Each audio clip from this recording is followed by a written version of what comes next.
Hello, everyone. Welcome to a brand new episode of The Chris Show.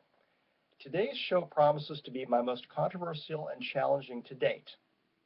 Before I start, I want to let you know that I'm wearing this black leather jacket, just like I did in the previous CSN episode. That is to show my solidarity with the BDSM leather fetish community.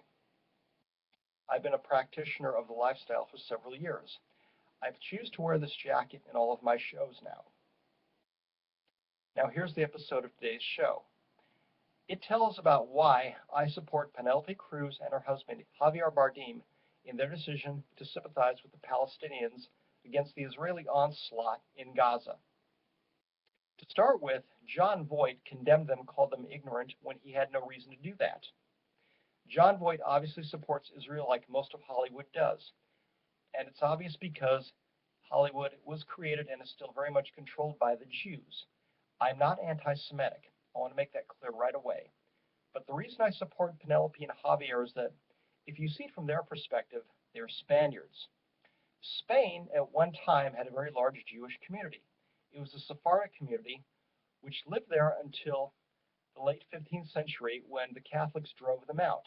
The Sephardic Jews settled in the Ottoman Empire, the Netherlands, England, and France to avoid persecution.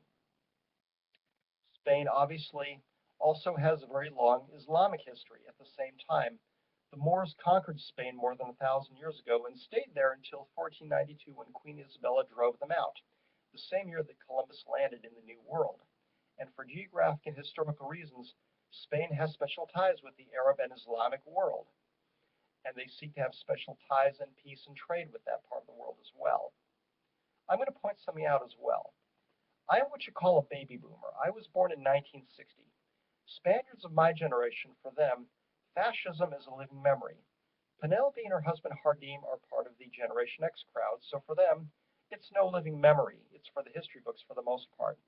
Now, my parents and my grandparents in Spain, that is, their counterparts, they lived through the Civil War. They saw bloodshed and terror and repression.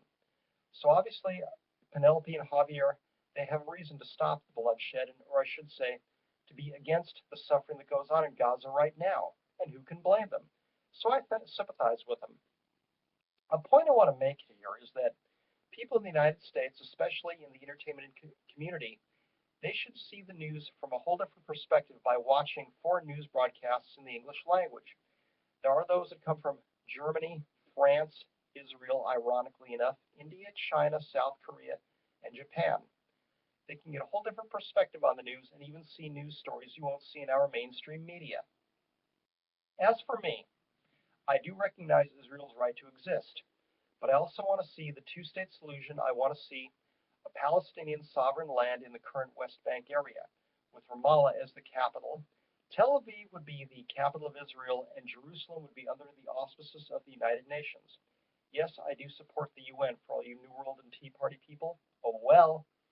Bear in mind, Jerusalem is claimed by Christians, Jews, and Muslims, the three Abrahamic religions, as their own, and therefore should be a neutral site. And what I find funny most about people like Jon Voight, who is now a diehard conservative, is that, like many Americans, when he was a younger man, he was a liberal. And I notice that people like him, and without mentioning any other names of celebrities, it's funny how when they get older, they suddenly turn conservative, Republican, and suddenly beat the war drums. To me, that's very funny and hypocritical. And finally, Mr. Voight, before you call other people like Penelope or Javier ignorant, you should read your own history books and other history books before you point the finger at people. And before you call somebody ignorant, you should look in the mirror. That's about it for this episode of The Chris Show. I know I've ruffled some feathers, but you know what? I really don't care. I just want to speak my mind. Have a good evening, everyone.